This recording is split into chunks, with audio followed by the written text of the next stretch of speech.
안녕하세요. PBR 세미나입니다. 오늘은 이 화면에 있는 너무나 유명한 기업이어서 굳이 설명이 필요치 않은 인텔에 대한 이야기를 좀 해보려고 합니다. 회사 소개나 실적에 대한 얘기를 하자는 거냐? 그런 건 아니고, 어, 오늘 이야기를 좀 나눠보려고 하는 건 이 주제에 대한 얘기를 좀 해보려고 합니다. 예, 인텔이 최근 들어서 실적이 굉장히 안 좋은데, 이에 대해서 이제 많은 비판이 따라오는 말들 중에 이런 말들이 있어요.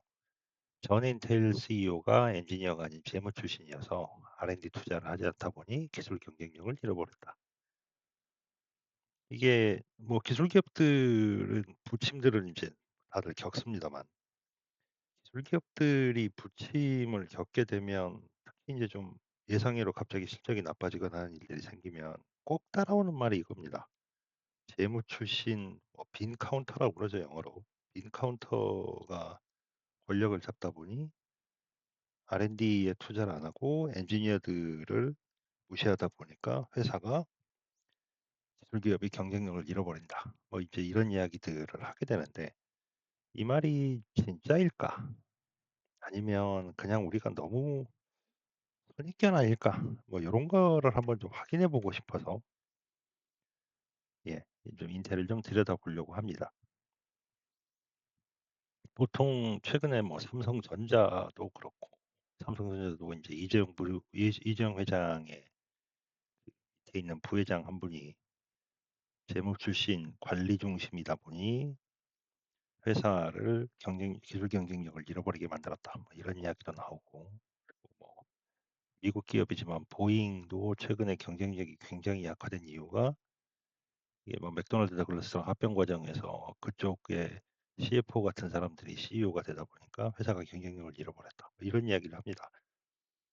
이게 회사가 경쟁력을 잃어버리는 이유가 여러 가지가 있겠지만 이게 그 사람의 출신에 대해서만 가지고 설명하는 게 말이 되느냐를 가지고 한번 따져보려고 합니다. 인텔은 뭐, 예, 굳이 설명하지 않아도 아마 여러분들이 집에 PC가 있으시면 최근에는 AMD 같은 걸 쓰시겠지만 그래도 인텔은 거의 하나씩은 다 있었던 제품일 것이고 고든 무어라고 부르는 이제 전설적인 창업 기술 엔지니어시죠. 이분이 이제 창업을 하셨고 그리고 1980년대에 PC 시장의 부흥과 함께 전 세계에서 가장 강력한 회사 중에 하나가 된 회사입니다. 특히 이제 그 고든모 이후에 회사를 물려받았던 앤디 그루브라고 하시는 이분이 이제 90년대에 우리가 알고 있는 인텔 제국을 만드는데 혁혁한 공을 세운 분이기도 하죠. 굉장히 유명한 CEO들이 많았고 그만큼 대단히 멋있는 회사로 인식이 됐었습니다. 우리가 지금은 인텔을 이제 주로 CPU 프로세서를 만드는 회사로 인지를 합니다만 원래 인텔의 출발은 D램입니다. D램. 1970년대에 우리가 알고 있는 삼성전자가 많이 팔고 하이닉스가 많이 파는 그 D램이라고 하는 메모리 반도체를 만들다가 일본 업체들이 이 메모리 반도체 쪽에서 경쟁력을 확보해 가는 거에 대한 감이 오자 인텔이 과감하게 이 D램을 버리고 CPU라고 부르는 인텔 4004라고 하는 이 제품을 만들면서 프로세서 쪽으로 방향을 바꾸게 되죠. 지금은 인텔은 이제 메모리는 하지 않고 완전히 프로세서 쪽 관련되는 일들을 합니다만 인텔이 엔비디아와 다른 점은 인텔은 자체로 반도체를 설계도 하지만 반도체를 직접 제조도 하고 그 반도체가 이제 이렇게 뭐 보드나 이런 데 올라갈 수 있게끔 하는 형태로 만들어지는 소위 이제 후공장이라고 부르는 그런 것들도 상당 부분 내부에 가지고 있는 종합 반도체 제조 회사입니다. Integrated Device Manufacturer에서 IDM이라고 부르는데 전 세계에서 제일 유명한 IDM은 예, 인텔하고 삼성전자 이제 이런 회사들이 대표적인 종합 반도체 회사들이죠. 엔비디아는 반도체를 설계만 하고 제작은 TSMC 대만에 있는 회사에 맡겨서 그곳에서 제작을 해가지고 소비자들에게 판매를 하는 식으로 운영이 됩니다. 보통 그런 것들은 패밀리스라고 하죠. 설계만 하는 것들. 그리고 TSMC는 설계는 하지 않고 설계 회사에서 받은 설계 도면대로 반도체를 제작해주는 제작 전문 회사. 그런데 인텔은 양쪽 다 하는 IDM입니다. 인텔의 지난 한 20년 정도의 실적을 보면 멋있죠. 2019년, 20년, 21년 정도까지의 인텔은 계속 우상향 곡선을 그립니다. 매출액도 연평균 저기 보시면 뭐 30가 대충 한 환율을 뭐 1,000원으로 잡는다고 치면 35조 원 정도 수준에서 꾸준하게 성장을 해가지고 2021년 정도가 되면 약 80조 원 정도까지 성장을 하는 모습을 보입니다. 그 사이에 영업이익률은 퍼센티지로 보시면 여기 이제 오른쪽 퍼센티지입니다만 이렇게 보시면 평균적으로 영업이익률 30% 선, 조금 못 미치는 25%에서 30% 사이를 왔다 갔다 하면서 꾸준하게 높은 영업이익률을 보여주는 회사입니다. 그러다가 갑자기 22년부터 매출액은 확 곤두박질 치고, 그러니까 어느 정도 곤두박질 쳤냐면 거의 2010년대 초반 정도까지 거의 10년 정도 로테해버리죠.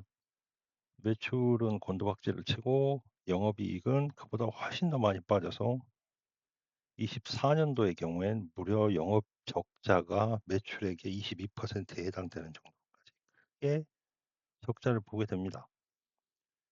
이게 아무리 뭐 인텔이 그 사이에 벌어놓은 돈이 많다고 해도 이 정도의 적자가 나게 되면 회사가 휘청거리는 게 정상이죠. 왜 이렇게 됐을까? 물론 이제 인텔이 안 좋다는 시그널은 22년부터 나왔습니다. 영업이익이 갑자기 확 빠졌으니까. 24년도에는 아예 이제 대놓고 22% 적자까지 날 정도까지 심각해진 거고요. 그러면 22년도 이전에 도대체 인텔이 무슨 실수들을 했기 때문에 뭘 잘못했으니까 이런 일들이 생겼을까를 좀 살펴보겠습니다. 일단 인텔에 대해서 비판이 따라올 때 크게 따라오는 부분이 그겁니다. 엔지니어 출신이 아니고 CFO 출신이 회사를 장악하다 보니 회사가 망가졌다라는 이야기를 첫 번째 해요. 그리고 이 사람들이 회사를 망가뜨린 방법은 R&D 투자를 안 한 거다. 뭐 이제 이런 이야기를 합니다. 그런데 2013년부터 19년까지 브라이언 크루잔스키라고 하는 크루자니치라고 하는 이름 죄송해요. 이게 참 어렵더라고요. 크루자니치. 이분은 엔지니어입니다. 그리고 인텔의 이분이 의사결정하셨던 게 뭐였냐면 모바일 칩에서 철수하고 파운드리 부분에 투자를 축소하고 하는 것들을 합니다. 보통 우리가 사업체에서 잘 안 나가는 부분을 철수하거나 축소하거나 하는 것들은 재무 담당들이 하는 일 아니냐라고 생각할 수 있지만 이분은 엔지니어 출신이신데 막상 그런 의사결정을 하셨어요. 실적을 보시면 인텔이 여태까지 영업이익이 되게 좋았는데 이 영업이익이 좋은 광정 내에서 2013년부터 19년까지 매출도 꾸준하게 성장하고 영업이익도 꾸준하게 늘었는데 그 사이에 CEO는 어떤 의사결정을 하셨냐면 모바일 칩에서 철수하고 파운드리 부분 투자 축소를 한 겁니다. 그런데 이분은 엔지니어 출신이에요. 그리고 이후에 밥스완이라는 분이 들어와 가지고 2년 정도만 운영합니다. 그리고는 그다음부터 급전직하를 하게 되죠. 이렇게 되면 '밥스완이라는 사람이 의사결정을 잘못한 거냐?'라고 생각할 여지가 생깁니다. 인텔이 망가진 건 브라이언 크루자니치가 아니고 밥스완이라는 분이 실수한 거다라고 생각할 수 있죠. 근데 21년부터 24년 말까지 인제 CEO를 하셨던 팻 갤싱어라고 하는 분. 이분이 인제 인텔이 망가져가는 시점에 CEO를 하신 분이죠. 이분이 인제 인터뷰했을 때 나오는 얘기를 이런 이야기를 합니다. 인텔이 지난 10년 동안 3가지 정도의 실패를 크게 했는데 첫 번째는 스마트폰 비즈니스에서 제대로 대응을 못 했다. 두 번째, 요즘에 엔비디아가 잘 나가고 있는 것처럼 AI 기반이 될 수 있는 GPU 사업에 집중했어야 되는데 GPU 개발에 취소를 하면서 AI에 대한 경쟁력을 잃어버렸다. 세 번째, 파운드리 사업을 인텔이 상당히 키울 수 있었는데 파운드리 사업에 대한 집중력이 부족했다라는 하는 식의 이제 고백을 하면서 "회사가 망했어요."라고 이야기를 하죠, 이런 실수 때문에.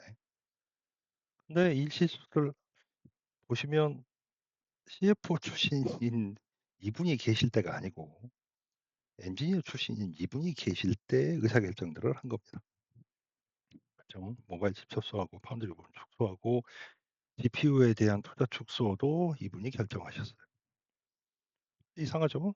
인텔이 CFO 출신이 CEO가 되니까 "회사가 망하는 거다."라고 얘기하지만 사실은 엔지니어 출신도 망하게 의사결정할 수 있는 겁니다.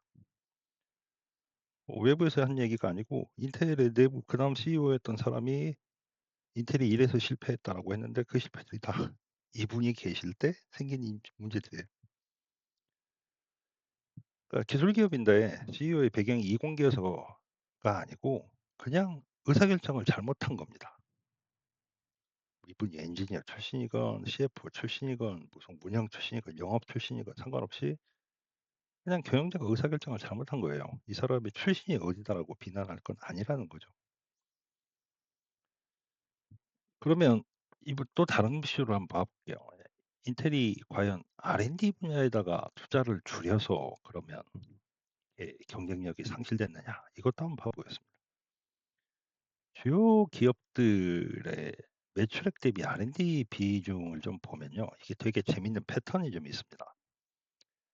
애플이나 마이크로소프트나 삼성전자처럼 200조 원대가 넘어가는 매출액이 이제 빌리언이니까 우리 지금 환율 기준으로 하면 300 몇십 조씩 되겠지만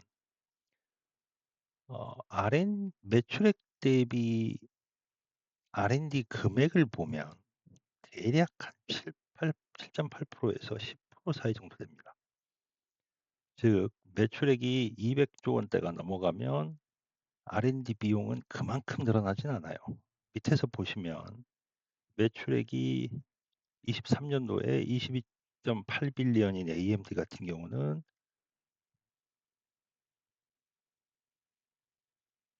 자기들 자사 매출액의 26.3%를 R&D 비용으로 쓰고요. 엔비디아 같은 경우는 23 년도에는 27 빌리언이었는데 이때 7.3, 즉 27% 정도를 R&D 비용으로 씁니다. 인텔은 이 중간 정도 규모예요. 엔비디아나 AMD보다는 월등히 크고 삼성전자나 마이크로소프트나 애플 같은 초대형 기업들보다는 작은 규모입니다. 인텔의 R&D 비용 비중을 보면 대충 매출액이 연도별로 아까 보셨지만 아시겠지만 30 빌리언 정도에서 35 빌리언에서 한 80 빌리언 정도까지가 매출액이 늘어나는 추이인데 그 사이에 R&D 비용들이 늘어난 추이를 보면 매출액에 거의 비슷하게 붙어갑니다. 그래서 비중으로 보면 앞서 말씀드린 것처럼 200조 원대가 넘어가는 기업들은 매출액의 10% 조금 넘게 20-30조 정도의 매출을 올리고 있는 기업들은 매출액의 한 26% 정도, 26-7% 정도를 사용하는데 인텔은 그 중간 정도의 매출이기 때문에 R&D 비중도 대략 중간 정도로 나옵니다. 한 15%에서 20% 사이. 심지어 아까 엔지니어 출신이던 CEO가 계시던 기간 동안 2013 년부터 2019년 정도까지 R&D 비용의 매출 비중은 더 높아요. 20%가 넘습니다. 기술 개발을 게을리한 게 아니라는 겁니다. 이상하죠? 인텔이 망가지고 최근에 기술력이 다 부족해 가지고 난리를 하는데 R&D 투자를 안 한 것도 아니에요. 그죠? 그럼 뭘 이 기간에 R&D에다 썼을까? 뭐 R&D를 뭔가 잘못한 거죠. 안 한 게 아니고 하긴 열심히 하고 돈도 많이 썼는데 뭔가 엉뚱한 데서 쓴 겁니다. 인텔이 R&D 비용을 줄여서 문제가 된 게 아니고 그때 R&D 비용에다가 주로 뭘 썼냐면 10나노 반도체, 데이터 센터 구축용 서버 기술, 드론, 자율주행 같은 데 돈을 썼습니다. 최근에 인텔이 헤매고 있는 거는 파운드리 반도체에 관련된 기술력이 형편없으니까 문제가 되고 있고 그러니까 10나노 반도체에 기술 투자를 엄청 했는데 인텔은 실패했어요. TSMC는 최근에 뭐 2 나노, 1.8 뭐 1. 몇 나노 뭐 이런 식으로 내려가고 있는 중인데 인텔은 2010 년대에 10 나노 반도체의 제조를 하는 거 기술에 투자를 했는데 문제는 실패해 버렸습니다. 그리고 데이터 센터나 드론이나 자율주행은 굉장히 큰 돈을 인텔한테 벌어다 줄 거라고 예상했었지만 막상 사실 그렇게 크게 매출이 늘어나지는 않은 거죠. R&D 비용을 투자를 안 해서 망한 게 아니고 재무 출신이 숫자를 좋게 만들기 위해서 R&D 비용을 줄이기 위해서 그래서 회사가 망한 게 아니고 그냥 경영진이 생각하기에 좋은 시장이라고 생각했던 새로운 기대가 있었던 시장에 막상 성과가 별로 안 나온 겁니다. 이거를 하드웨어 업체들이 뭐라고 표현을 하냐면 하드웨어 복권이라고 그러거든요. 성과가